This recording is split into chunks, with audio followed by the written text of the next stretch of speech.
मध्य रेल्वेचे वेळापत्रक रिमझिम पाऊस झाला तरी कोलमडते. या आठवड्यात तर मजबूत पाऊस झालेला, त्यामुळे कुर्ल्याजवळ रेल्वे लाईनवर भरपूर पाणी जमा झालेलं. तर त्या दिवशी भरपूर पाऊस पडल्यामुळे आम्ही कॉलेजला सुट्टी घेतली होती. रात्र झाली तरी पाऊस काही थांबायचं नाव घेत नव्हता. घरी वरण भात भाजीपोळी खाऊन कंटाळा आला होता. जेवण झालं होतं. पावसाळ्याच्या दिवसात पोट भरलं तरी जिभेची तृप्ती काही केल्या होत नसते. रात्रीचे साधारण 10-10:30 वाजले होते. मी आणि माझ्या मित्राने बदलापूरवरून उल्हासनगरला RKT कॉलेज रोडवर स्कूटीने जायचे ठरवले. आम्ही RKT कॉलेज रोडला पोहोचलो तोपर्यंत रात्रीचे 11:45 वाजले होते. तिकडे जवळच रेड लाईट एरिया असल्यामुळे रात्रभर या एरियात जाग असते. जवळच सरदारजीची दाल पकवान, छोले समोसे, दही भल्ला अशी एक गाडी असते. त्यावर रात्रभर खवयांची तुफान गर्दी असते. आम्ही सगळं एक एक प्लेट चेपलं. रस्ता क्रॉस केला की नागोरी डेअरी आहे, ती सुद्धा रात्रभर चालू असते. तिकडचा नागोरी चहा आणि बनमस्का यांच्यावर आम्ही ताव मारला. जेवण झाल्यानंतर सुद्धा असा पोटावर राक्षस सुटल्यागत आम्ही चेपलं होतं.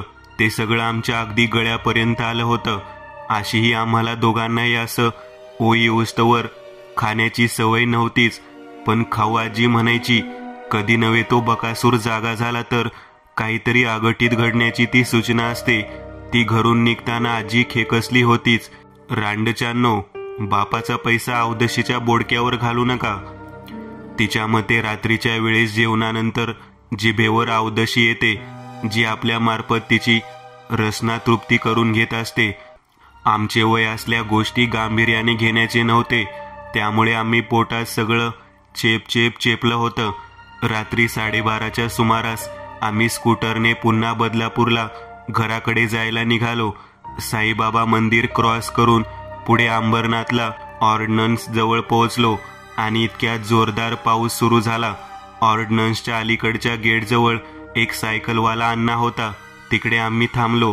अण्णाने मोठं मेन कापड सुंभाच्या दोरीने भिंतीला बांधून त्याच्या चहा, कॉफी, सिगारेट, मावा घेणाऱ्या ग्राहकांसाठी छोटासा आडोसा तयार केला होता. रस्त्याच्या त्या भागात खूप शुकशुकाट होता. दुकाने बंद होती, त्यामुळे बऱ्यापैकी अंधार होता. फक्त एक पिवळा बल्ब त्याने कुठून तरी घेतलेला दिसत होता. आम्ही स्कूटी कडेला उभी केली आणि अण्णाने बांधलेल्या आडोशामध्ये जाऊन उभे राहिलो. अण्णाने आम्हाला पाहिले. आम्ही काहीच खरेदी केली नाही तरी त्याने आम्हाला हटकले नाही. त्याने चहा कॉफी बनवण्यासाठी भिंतीजवळ एक पितळी रॉकेलचा स्टोव पेटवला होता. त्याचा काय तो आवाज वातावरणाची शांतता भंग करत होता. आम्ही 5-10 मिनिट पाऊस थांबायची वाट पाहत होतो, पण पाऊस काही केल्या कमी होईना. लाजेखातर आम्ही अण्णाकडून 2 कॉफी मागितल्या. त्याने आमची ऑर्डर ऐकली आणि तो गालातल्या गालात हसला. 5 मिनिटात त्याने कॉफी त्याच्या पितळी डाबरा ग्लासमध्ये ओतली. यूज अँड थ्रोच्या जमान्यात हे असले पितळी कप आम्ही प्रथमच पाहत होतो. माझ्या मित्राला सिगारेट चालायची. त्याने छोटी गोल्ड फ्लॅग मागितली. साब, सिगरेट खत्म हो गया है, बीडी चलेगा क्या? नाही नको, मित्र म्हणाला. त्याने आयुष्यात कधी विड्या ओढल्या नव्हत्या. आम्ही कॉफी प्यायला सुरुवात केली. नागोरी चहापेक्षा अण्णाची फिल्टर कॉफी एवढी भन्नाट असेल असं वाटलं सुद्धा नव्हतं. कॉफी पिऊन झाल्यावर मी शर्टाच्या वरच्या खिशातून 50 रुपयाची नोट काढली. अरे साहब, इतना छुट्टा नहीं है मेरे पास.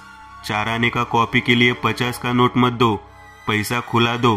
अण्णाने त्याच्या फळीवर खडूने लिहिलेल्या बोर्डाकडे बोट दाखवलं. चाय 1 आना, कॉफी 2 आना. इतना सस्ता कॉफी? अरे अन्ना, 4 आना तो कब का बंद हो गया? मार्केट से अभी मिलता भी नहीं है. मित्राने वाद घालायला सुरुवात केली. त्यांचे भांडण चालूच होते की पाणी आणखीनच जोरात कोसळायला लागलं आणि चालू असलेला तो पिवळा बल्ब सुद्धा बंद पडला. आता जवळपास अंधारच होता. चायला हेच राहिलं होतं आता व्हायचं. मी स्वतःशीच म्हणालो. माझा मित्र आता गप झाला आणि माझ्या बाजूने उभा राहिला. बराच वेळ पाऊसही थांबत नव्हता आणि अचानक आमच्या समोर एक भयानक दृश्य आम्ही पाहिलं. स्टोचा उजेड होता थोडाफार. त्या उजेडात एक लाल साडी घातलेली बाई आली. तिने तिचा चेहरा झाकलेला होता. पाण्याने ती चिंब भिजली होती. तिने अण्णाला 4 आणे देत कॉफीचा कप घेतला आणि अंधारातच ती एवढ्या भर पाण्यात समोर गेली. मला वाटले एवढ्या पाण्यात ही बाई कॉफी घेऊन कुठे गेली असेल. माझा मित्र आणि मी ते दृश्य पाहत होतो. सुदैवाने काही क्षणातच तो पिवळा बल्ब लागला आणि आम्हाला थोडं हायसं वाटलं. पण जसे आमचे लक्ष समोर गेलं आम्ही पुन्हा दचकलो.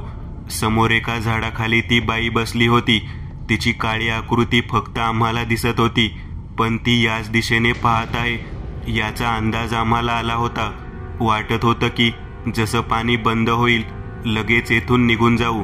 पण पावसाचा जोर आणखी वाढतच होता आणि तोच रस्त्यावरून एक माणूस येताना आम्हाला दिसला. त्याच्या हातात काहीतरी होतं. तो जसा जवळ आला त्याच्या हातातील वस्तू स्पष्ट दिसत होती. हातात एक कुऱ्हाड होती आणि तो जरा रागातच त्या झाडाखाली बसलेल्या बाईच्या दिशेने जात होता. माझी धडधड आणखी वाढली. आता काय होणार ते? नवरा आहे तिचा.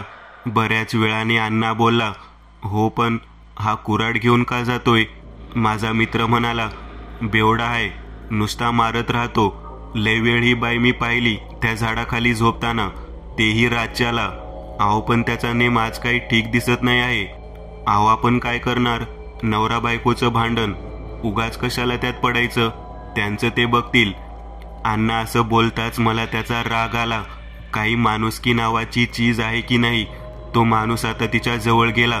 त्यांच्या कृतीवरून ते भांडत होते असं वाटत नव्हतं, पण अंधार आणि पाण्यामुळे ते स्पष्ट दिसत नव्हते. आता ते भांडत भांडत अण्णाच्या टपरीजवळ येत होते. त्यामुळे त्या दोघांचा आवाज स्पष्ट येत होता. तो तिला शिवीगाळ करत होता आणि ती बाई रागात त्याच्या सोबत भांडत होती. माझा मित्र आणि मी ते भांडण फक्त पाहत होतो. तो तिला खूपच घाणेरड्या शिव्या देत होता. बहुधा त्या महिलेची सहनशक्ती संपली असावी. तिने लगेच रस्त्यावरचा दगड उचलला आणि त्याच्या दिशेने फेकला. तो दगड सरळ त्याच्या डोक्याला जाऊन लागला. दगड लागताच त्याच्या रागाचा पारा आणखी चढला आणि त्याने सरळ कुऱ्हाड तिच्या डोक्यात घातली. ते दृश्य पाहून माझ्या अंगाचं पाणी पाणी झालं. ती बाई कुऱ्हाड लागताच आमच्या दिशेने धावत आली. तिचं डोकं चांगलंच फुटलं होतं. ती त्या अण्णाच्या मागे लपली. अण्णाने मात्र आता हिंमत दाखवली आणि त्या व्यक्तीच्या दिशेने रागातच गेला. ती बाई डोकं धरून रडत होती. सुदैवाने डोक्याला जास्त मार नव्हता. अण्णा आणि त्यांचे चांगलेच भांडण चालू झाले होते. माझा मित्र सुद्धा आता त्यामध्ये सामील झाला होता. मी त्या बाईला म्हटले की बाई तुम्ही बसा इथे, आम्ही बघतो आता याला. पण तो व्यक्ती दारू पिल्याने त्याला सांभाळणे कठीणच होते. त्याच्या जवळ जाताच तो व्यक्ती जोराने कुऱ्हाड हवेत भिरकवत होता. अण्णाने त्याला पकडण्याचा प्रयत्न केला, पण उलट त्या माणसाने ती कुऱ्हाड सरळ अण्णाच्या डोक्यात घातली.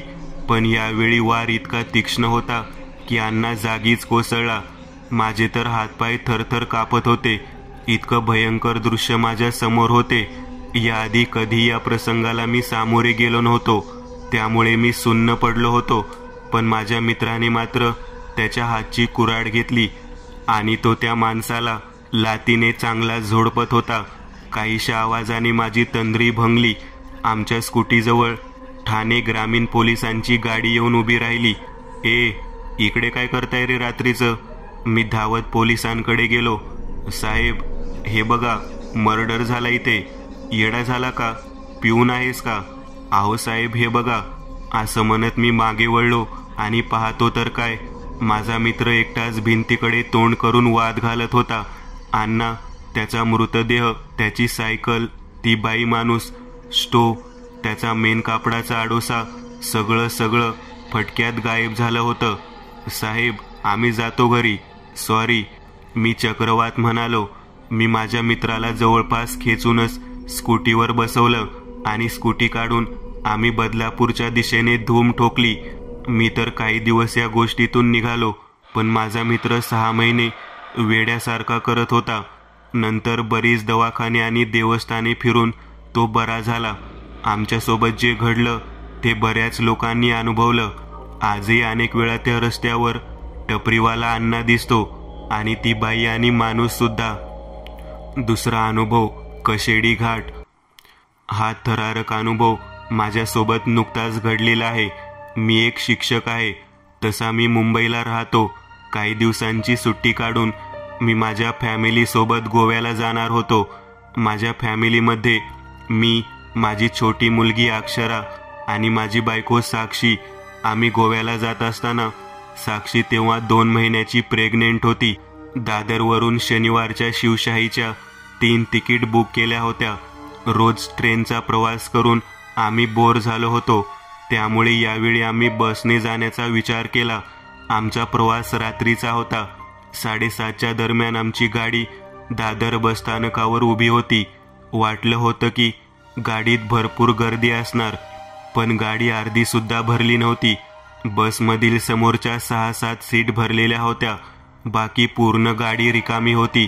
गाडी 8ला निघणार होती, म्हणून आम्ही सगळे गाडीमध्ये चढलो आणि आमच्या सीटवर जाऊन बसलो. पप्पा, मी मागच्या सीटवर बसू का?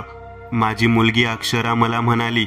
गाडी पूर्ण रिकामीच होती, त्यामुळे मी तिला म्हटलं, हो बस, पण व्यवस्थित, इकडे तिकडे जाऊ नकोस. मी तिला खिडकी शेजारी बसवलं आणि मी माझ्या सीटवर जाऊन बसलो. अधूनमधून बसमध्ये खारेदाणे, कोल्ड्रिंक्सवाले येत होते, त्यामुळे गाडीमध्ये जरा गोंधळच वाटत होता. निघण्याचा टाईम होताच आमची बस दादरवरून निघाली.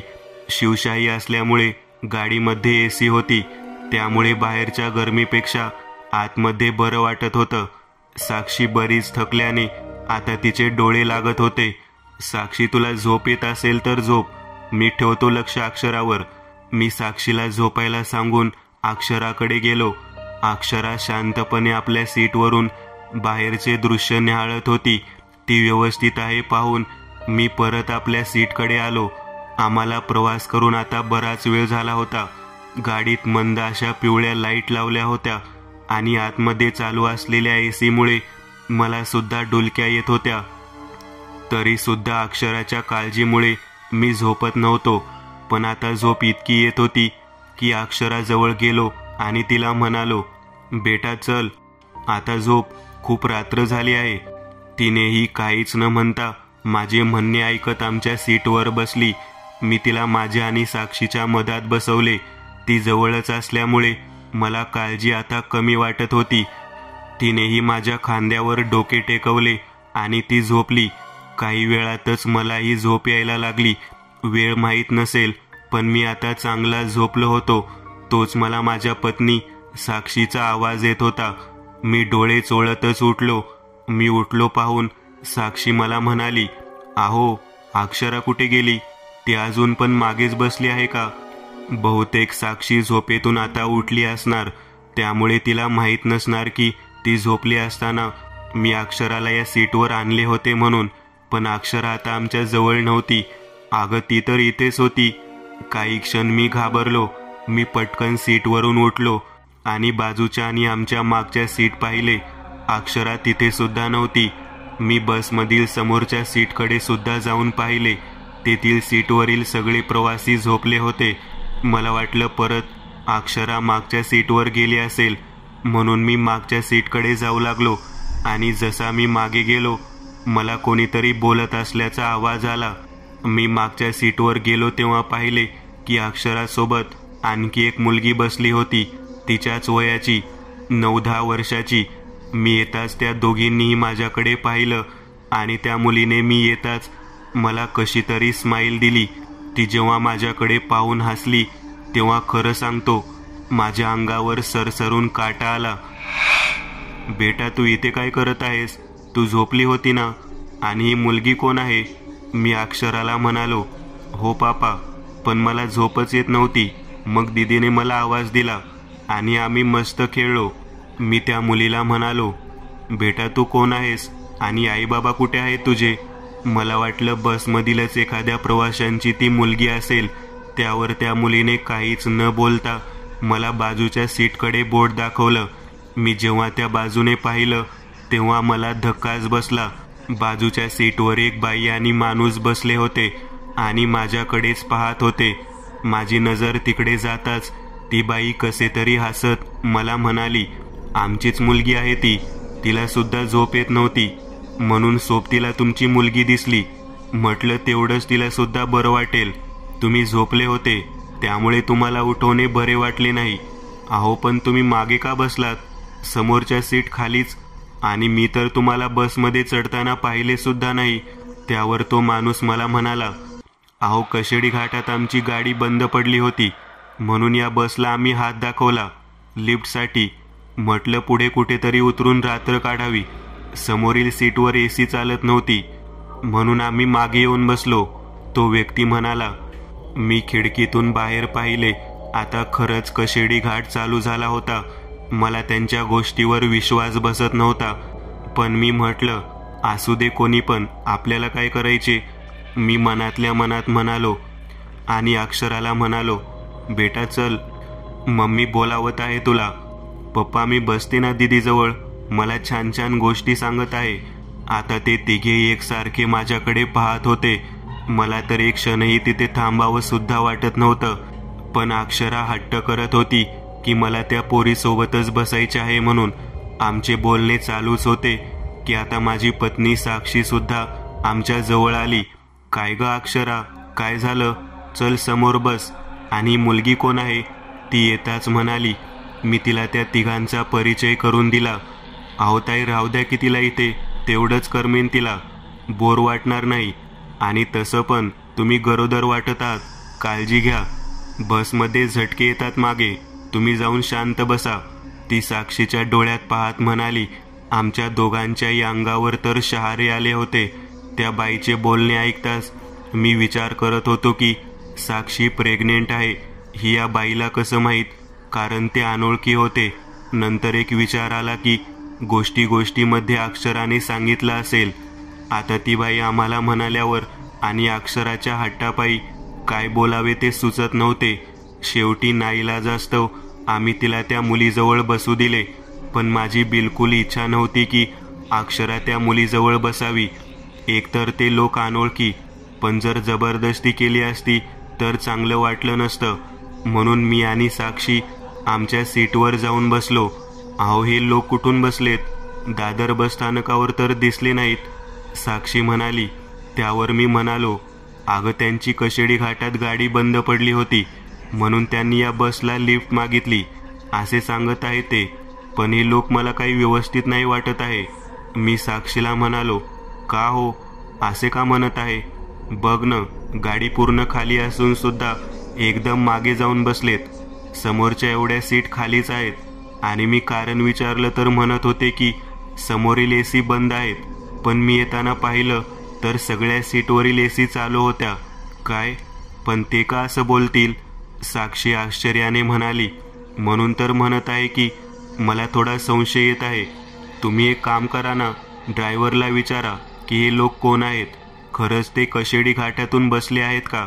मला साक्षीचा विचार पटला आणि मी उठून ड्रायव्हरकडे जायला लागलो.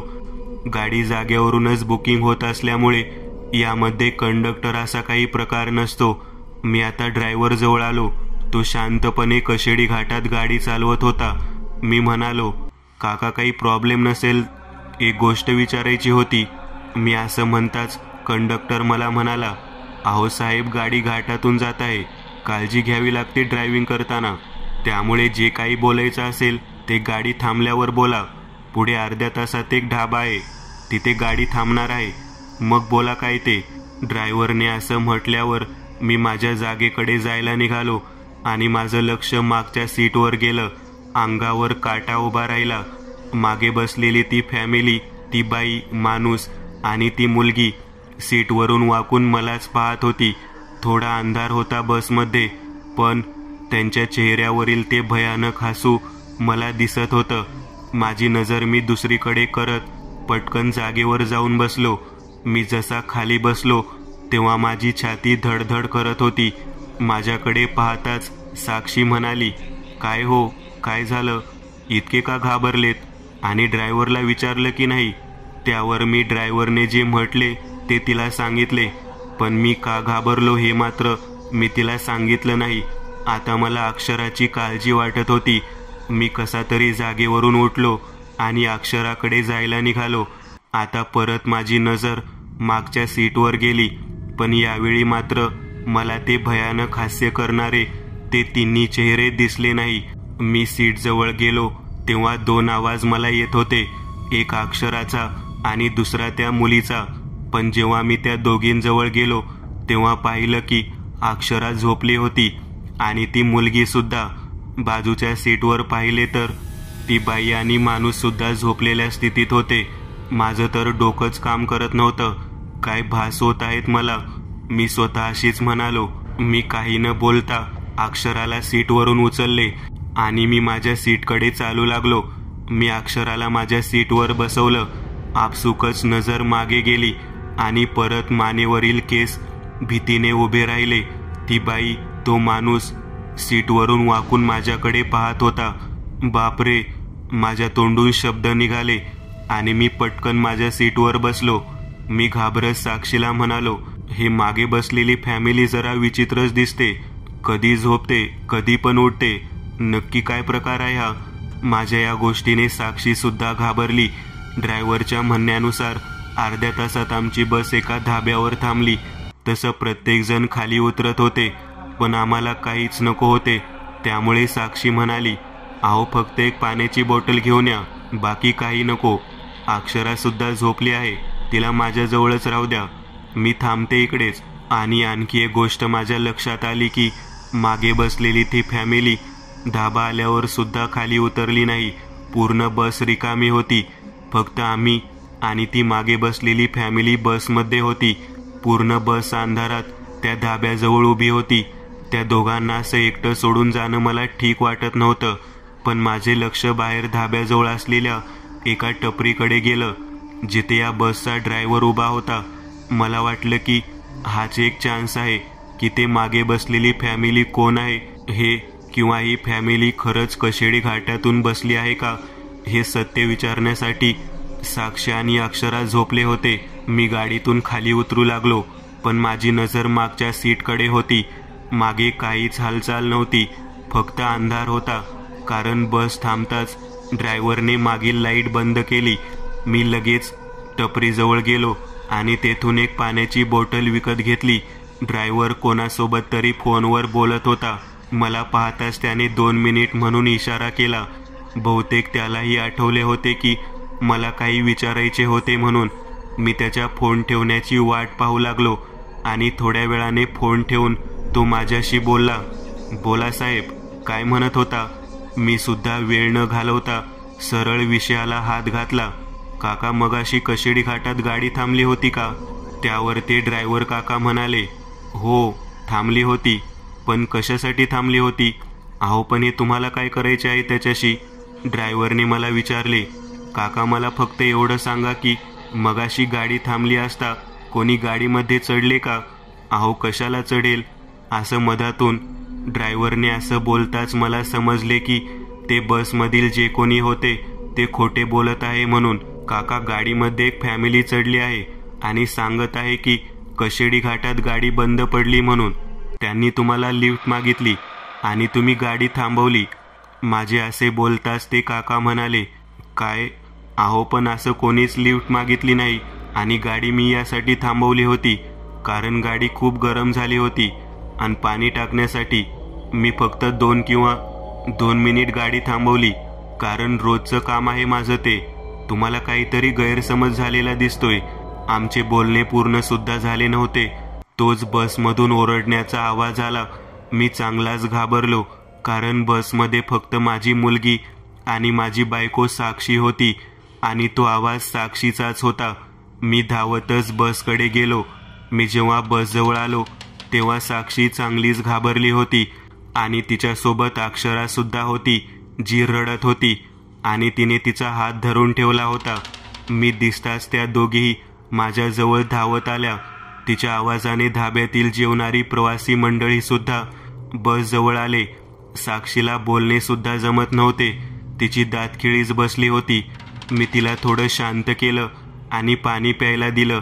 ती शांत झाली पाहून मी तिला विचारलं की काय झालं, आणि तिने जे सांगितलं ते ऐकून सगळ्यांच्याच अंगावर काटा आला.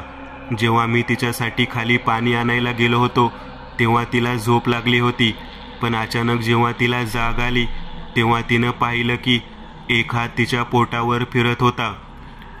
तो एका स्त्रीचा वाटत होता. हातात हिरव्या रंगाच्या बांगड्या होत्या म्हणून ती किंचाळली आणि तो हात अचानक मागच्या सीटवर गेला. तिने पाहिले की अक्षरा सुद्धा नव्हती.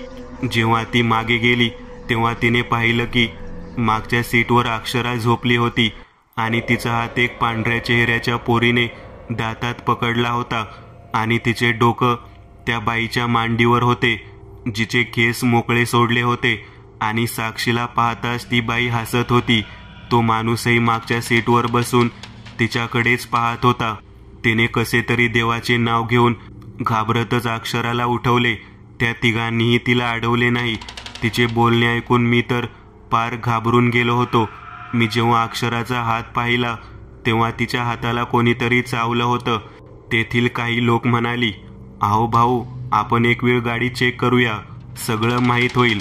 ड्रायव्हरने गाडीतील लाईट चालू केली. मी आणि काही लोक आम्ही मागच्या सीटकडे गेलो, पण गाडीमध्ये कोणीच नव्हतं. सगळेच विचारात पडले होते, कारण गाडीतून येण्याचा आणि जाण्याचा फक्त एकच मार्ग होता. गाडी एसीची असल्यामुळे पूर्ण काच पॅक होती, त्यामुळे खिडकीतून बाहेर जाण्याचा मार्ग नव्हता. एमर्जन्सी खिडकीसुद्धा सुस्थितीत होती. आम्ही सगळेजण बाहेर दरवाजाजवळ उभे होतो आणि तेथून सुद्धा कोणीच गेले नव्हते. लोक चुळबुळ करत होते की भटकलेल्या आत्मा असतील, भूत असतील, बाई प्रेग्नेंट असली की येतात असे आत्मे, म्हणूनच तिच्या पोटावर हात फिरवला असणार. आणि खरंच तसे वाटत होते. गाडी जेव्हा कशेडी घाटात थांबली असणार तेव्हा त्या आत्म्यांचा शिरकाव गाडीत झाला असणार, असाच माझा अंदाज होता, कारण पुरावे तरी तसेच सांगत होते. साक्षी तर पुन्हा गाडी चढायला तयारच नव्हती, पण तिची कशी तरी मी समजूत काढली. ड्रायव्हरने सुद्धा पूर्ण रात्रभर गाडीतील लाईट चालू ठेवली. सकाळी जेव्हा आम्ही दवाखान्यात गेलो तेव्हा साक्षीची प्रकृती ठीक होती आणि तिच्या पोटातील बाळ सुद्धा. या अनुभवानंतर आम्ही आमच्या गोव्याला फिरण्याचा प्लॅन कॅन्सल केला आणि आधी आम्ही गणपतीपुळेला देवदर्शनासाठी गेलो. आम्ही सुखरूप आहोत म्हणून देवाचे आभार मानले.